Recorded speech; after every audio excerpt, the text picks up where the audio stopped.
Hello दोस्तों, welcome to my YouTube channel. My name is Dimple Kaushik और मैं आपको पढ़ाने वाली हूँ आज म्यूज़िक। तो बेसिकली म्यूज़िक के अंदर जो मैं आपको टॉपिक पढ़ाने वाली हूँ वो है आपके क्लास 12th के फ्रॉम द CBSE, जो आपके 20 मार्च के पेपर में आने वाले हैं। तो आई होप कि जो मैं आपको समझाऊँ वो आपको समझ में है। तो चलिए स्टार्ट करते हैं। सबसे पहले जानते हैं कि संगीत होता क्या है। जब हम अपने भावों को किसी दूसरे के सामने प्रकट करते हैं स्वर के अंदर, ताल में, लय के द्वारा, तो उसे हम संगीत कहते हैं। जैसे कि गायन, वादन, नृत्य, इन तीनों लीलाओं कलाओं को मिला करके संगीत बनता है। अब इसमें सबसे पहले आता है आपका तानपुरा। तानपुरा क्या होता है? भारतीय संगीत में तानपुरे को महत्वपूर्ण स्थान प्राप्त है। इसका कारण यह है कि इसका जो स्वर होता है वो बहुत ही ज़्यादा मधुर होता है। जहाँ तानपुरा संगीत में गायन का मार्गदर्शन करता है, वही वह वादन तथा नृत्य में भी पीछे नहीं है। तानपुरे का आविष्कार किसने किया था, इस बात को लेकर जो हमारे विद्वान थे उनमें सदैव मतभेद था।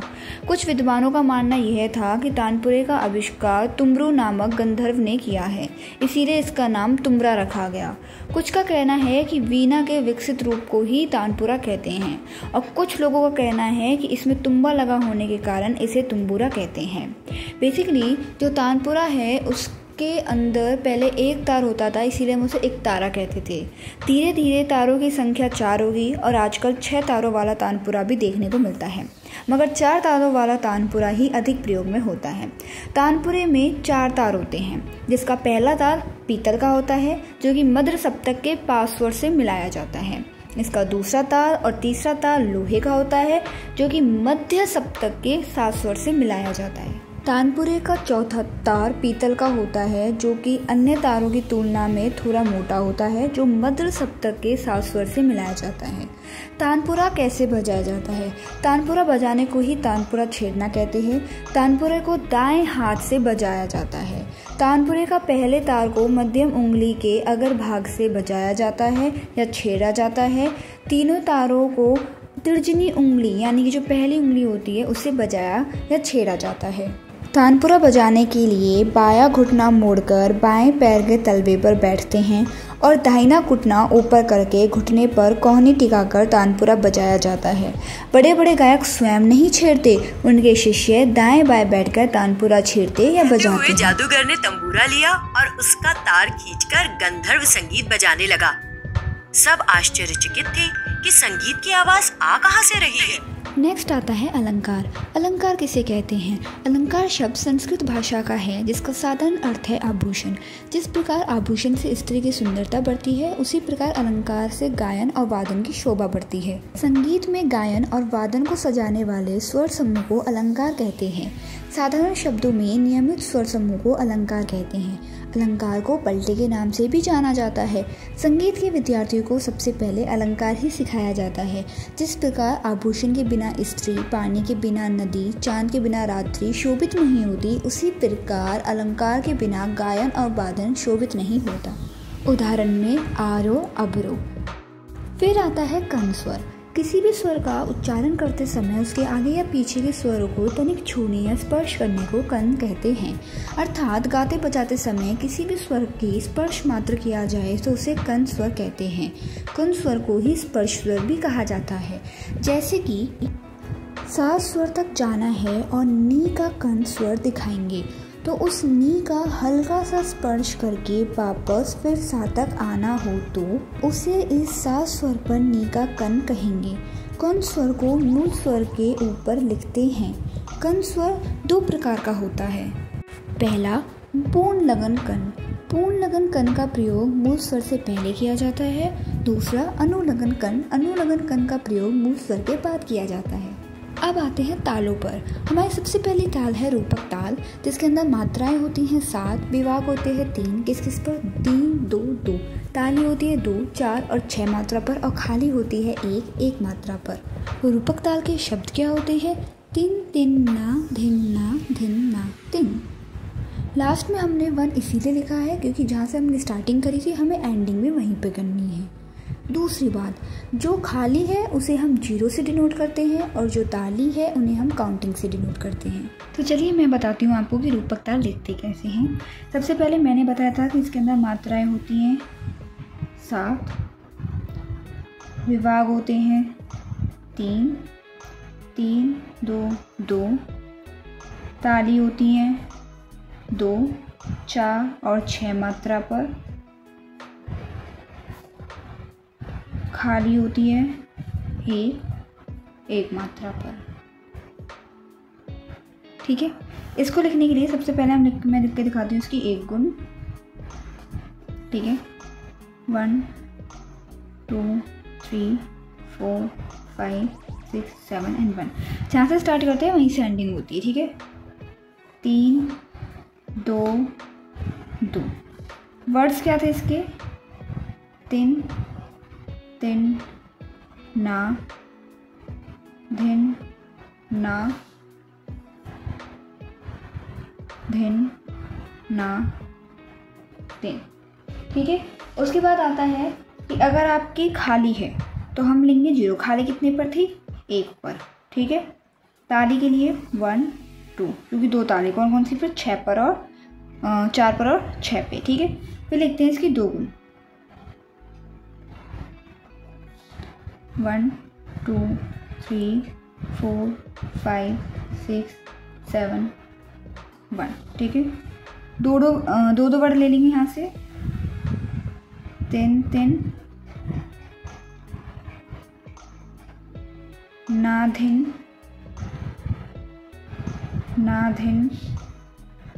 ना ती। ये वाला नहीं लेंगे, अगर ये लेना है तो फिर यहाँ से तिन ना लेना पड़ेगा। ठीक है, ना ती, तिन ना धिन ना धिन ना। स्टार्टिंग किससे हुई थी? यहाँ आ जाएगा तिन। ठीक है, विभाग कितने पर है? 3 2 2। ठीक है, इसको बोलते हैं अर्धचक्र का निशान। ये लगाना जरूरी होता है 2 गुण, त्रिगुण और चौगुण के अंदर। 1 गुण में ये नहीं आता। ठीक है, 0 1 2, ये होगी इसकी 1 गुण। अब लिखते हैं इसकी त्रिगुण। 1 पहले लिख लेते हैं, अब 3 3 ले लेंगे। 3 3 ना। अगर आपको 1 गुण आती है 2 गुण, त्रिगुण, चौगुण बनाने कोई इतनी बड़ी बात नहीं। ठीक है, ठीक है, त्रिगुण के लिए क्या करना होता है? 3 3 वर्ड लेने होते हैं। 3 3 ना, 3 3 ना, धिन ना धिन, धिन ना धिन। ठीक है, फिर ना तिन तिन, ना तिन तिन, ना तिन तिन। फिर लिखेंगे ना धिन ना, ना धिन ना। फिर धिन ना ती, धिन ना ती। फिर तिन ना धिन, तिन ना धिन। 3 4 5 6। तिन ना धिन ना धी ना, ना धी ना, हो गया 7। ठीक है, और चक्र का निशान लगाएंगे, विभाग बनेंगे 3 2 2। यहाँ पर लिखेंगे 3 0 1 और 2। ठीक है, अब करते हैं इसकी चौगुण। ठीक है, चौगुण अगर आपकी शीट पे ऐसे नहीं आती है पूरी तो आधी ऊपर लिखनी है, आधी नीचे लिखनी है। ठीक है, वही सेम चीज इस बार हम 4 लेंगे। 3 3 ना धिन, 3 3 ना धिन, ना धिन ना ती, ना धिन ना ती। फिर लेंगे 3 ना धिन ना। फिर लिखेंगे धिन ना तिन तिन। फिर लिखेंगे ना धी ना, ना धी ना धिन। लिखेंगे ना ती तिन ना। फिर लिखेंगे धिन ना धिन ना। ठीक है, 1 2 3 4 5 6 7।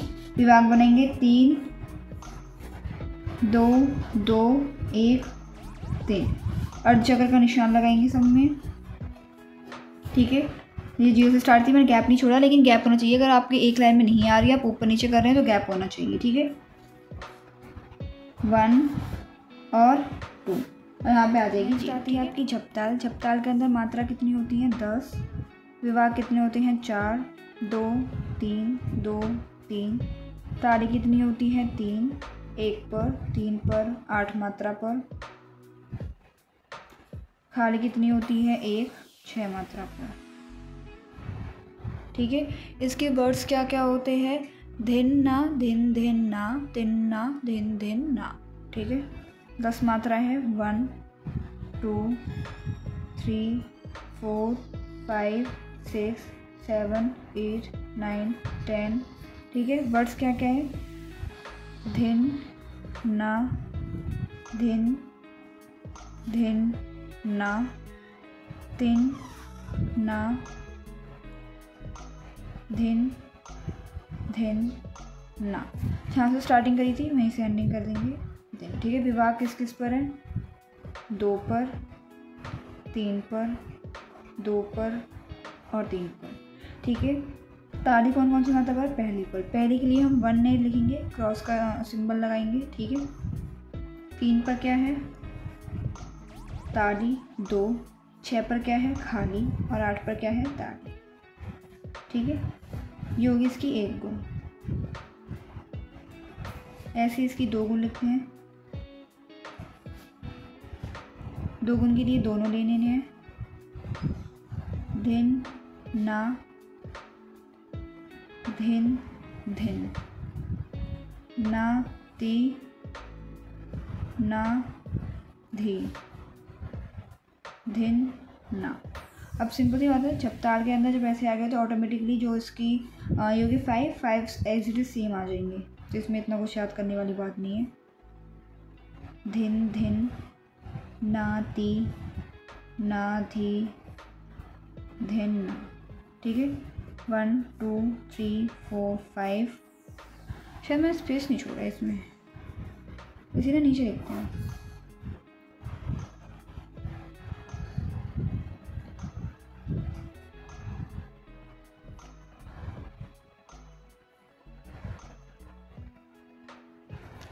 ठीक है, अर्धचक्र का निशान लगाएंगे, ठीक है। किस किस पर है विभाग आपके? 2, 3, 2, 3 और जहाँ से स्टार्ट करा था वहीं पे ख़त्म कर देंगे, यानी कि धिन, ठीक है। पहले पर क्या दे रखी है? ताली। ताली। तीसरे पर क्या है? ताली, ठीक है। 5, 6, 7, 8, 9, 10 अर्धचक्र का निशान लगाएंगे। 6 पर क्या रखिए? खाली। और इस पर क्या रखिए? ताली, ठीक है। ठीक है, तिगुन भी ऐसे हैं आपके, चौगुन भी ऐसे हैं। अब बढ़ते हैं धमार ताल की तरफ।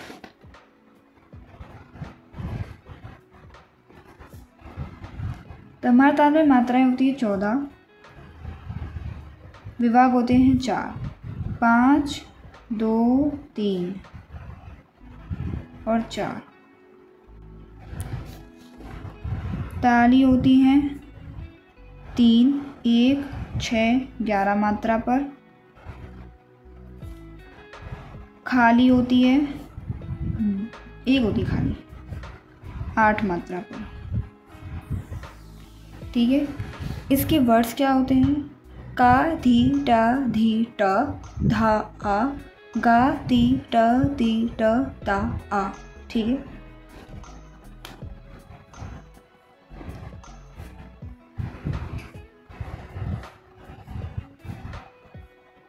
विभाग बना लो। पहले 5 पर है, फिर 2 पर है, फिर 3 पर है, फिर 4 पर है, फिर 1 पे, ठीक है। वर्ड्स क्या है? का, धी, ट, धी, ट, ध, आ। ये ड नहीं है, ये आ है। जो इस वर्ड से, जो आपको एस जैसा दिख रहा है, इससे पहले जो भी वर्ड का साउंड निकल रहा है उसको हम इस वाले को हम उसी से प्रोनाउंस करेंगे, ठीक है। जैसे कि धा, तो इसको हम आ ही बोलेंगे, ठीक है। क, धी, ट, धी, ट, ध, आ। ग, ती, ट, ती, ट, ता, आ, ठीक है। और जहाँ से स्टार्ट हुआ था वहीं से एंड हो जाएगा, ठीक है। अब देखो, इसको याद करने का बहुत अच्छा तरीका है। ये जो मोस्ट कॉमन वर्ड्स देखो, ग धी ट धी ट ध अ, धी की जगह पे ती लगाना है और का की जगह पे गा आ जाएगा, बाकी सारा सेम है। देखो क धी ट ध अ, गा का की जगह गा आ गया, धी की जगह ती आ गया, टा एज इट इज़ है, धी की जगह ती आ गया, टा एज इट इज़ है, धा की जगह पे ता आ जाएगा, आ एज इट इज़ है, ठीक है। और जहाँ से स्टार्ट हुआ था वो आ जाएगा। इसकी 2 गुण करती हूँ। 2 गुण के लिए 7 ऊपर 7 नीचे, अगर आपका शीट में नहीं आता है, ठीक है। बेसिकली मेरा तो नहीं आएगा। का धी ट धी ट धा आ गा ती ट ता आ, ठीक है। गा के ऊपर ये आएगा, ता के ऊपर आएगा, इसके ऊपर नहीं आएगा, आ के ऊपर, ठीक है। 1 2 3 4 5 6 7, भाई ये लगा मात्रा लगा लो। किस किस पर है ताली? 1 पर, ठीक है, 6 पे, इस पे खाली है, और 11 पर, ठीक है। और चक्र का निशान लगा दो, 5 2, ठीक है। ये कैसे कर सकते हो तुम? अगर विभाग की बात करी जाए कि भाई धमार ताल के विभाग कैसे याद करी जाए, तो 4 विभाग होते हैं, ठीक है।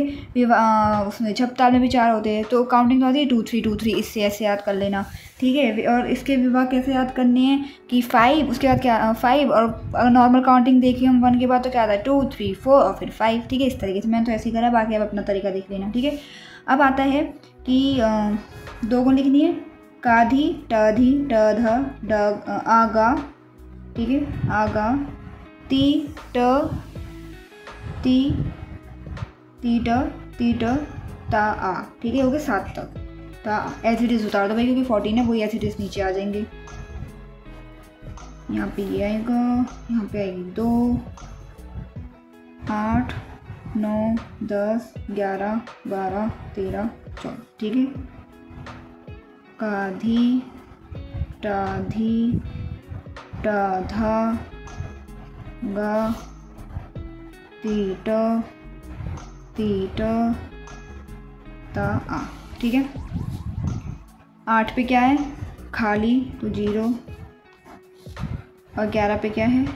ताली, और जहाँ से शुरू हुआ था वहीं पे ये हो जाएगा ख़त्म। आई होप कि आपको ये ताले समझ आई होंगी। मैंने यहाँ पे कुछ पिक्चर्स भी लगाई हैं तालों की, ताकि आप अच्छे से क्लियर कर पाओ अगर कोई आपका कुछ रह गया है तो। अब हम आते हैं रागों के समय सिद्धांत पे, जो कि आपके बोर्ड के पॉइंट ऑफ व्यू से बहुत ज़्यादा इंपॉर्टेंट है और इससे रिलेटेड हर साल क्वेश्चन आता है। रागों का समय सिद्धांत होता क्या है? रागों को उनके निर्धारित समय पर गाने बजाने की प्रथा को रागों का समय सिद्धांत कहा जाता है। भारतीय संगीत में रागों को उनके निर्धारित समय पर गाने बजाने की ही प्रथा रही है। रागों को उनके निर्धारित समय पर गाने बजाने से राग अधिक प्रभावशाली होते हैं, और कुछ विद्वानों का यह भी मानना है कि अगर रागों को उनके निर्धारित समय पर नहीं बजाया गया तो राग अपना प्रभाव नहीं छोड़ेंगे और रागों को भी कष्ट होगा। रागों को विभिन्न क्षेत्रों में भी गाया व बजाया जाता है, जैसे कि वसंत ऋतु में वसंत राग, वर्षा ऋतु में मल्हार आदि। इसलिए रागों के समय सिद्धांत को 3 वर्गों में बांटा गया है। रेधा कोमल स्वरों वाले राग। रेधा कोमल स्वरों वाले रागों को संधि प्रकाश राग भी कहा जाता है। संधि प्रकाश उस समय को बोलते हैं जब दिन और रात का मेल होता है, और यह समय 24 घंटे में 2 बार आता है, एक सूर्य उस्त के समय और एक सूर्य उदय के समय। इस प्रकार रेधा कोमल स्वर वाले राग सुबह और शाम 4 से 7 के बीच गाए व बजाए जाते हैं। उदाहरण के लिए राग भैरव। फिर आता है रेधा शुद्ध स्वरों वाले राग। रेधा शुद्ध स्वरों वाले रागों का गायन वादन समय रेधा कोमल स्वरों वाले रागों के बाद आता है। ये राग सुबह और शाम 7 से 10 के बीच गाए व बजाए जाते हैं, जैसे कि राग भोपाली। फिर आता है गानी कोमल स्वरों वाले राग। गानी कोमल स्वरों वाले रागों का गायन वादन समय रेधा शुद्ध स्वरों वाले रागों के बाद आता है। ये स्वर सुबह और शाम 10 से 4 के बीच गाए व बजाए जाते हैं, जैसे कि राग भैरवी। अब आता है कि तान किसे कहते हैं। रागों के स्वरों को द्रुत गति में, द्रुत मतलब होता है स्पीड में, स्वरों में और आकार में बोलने को तान कहते हैं। तान में गीत का विस्तार होता है। तान और आलाप में गीत का ही अंतर होता है, अन्यथा दोनों लगभग एक जैसे ही होते हैं। जब तान के बीच में गीत के शब्द रख दिए जाएं तो उसे बोल तान कहते हैं, जिसे सुनकर चित्त प्रसन्न हो जाता है। बादरियों में प्रयोग किए जाने वाले तानों को तोड़ कहते हैं। अब आते हैं गमक। गमक किसे कहते हैं। स्वरों के ऐसे कंपन को गमक कहते हैं जो श्रोता के चित्त के लिए सुखदायी हैं। गमक का प्रयोग प्राचीन और आधुनिक युग दोनों में हुआ है, परंतु गमक के प्राचीन और आधुनिक अर्थों में विभिन्नता है। प्राचीन संगीतीय स्वरों में एक विशेष प्रकार के कंपन को गमक कहते हैं, जबकि आधुनिक संगीतज्ञ कहते हैं कि जब हृदय से जोर लगाकर गंभीरतापूर्वक कुछ कंपनों के साथ स्वर का प्रयोग किया जाता है तो उसे गमक कहते हैं। आधुनिक समय में गमक का प्रयोग मींड, आंदोलन, शूद, मुर्कीकन आदि नए नामों के रूप में होता है। आई होप कि आपको ये वीडियो समझ आई होगी। नेक्स्ट टॉपिक्स की वीडियो मैं जल्दी लेकर आऊँगी। जब तक आप इस वीडियो को रिवाइज करें और अगर आपको ये वीडियो थोड़ी भी समझ आई हो तो प्लीज़ मेरे चैनल को सब्सक्राइब करें, लाइक करें। Thank you so much.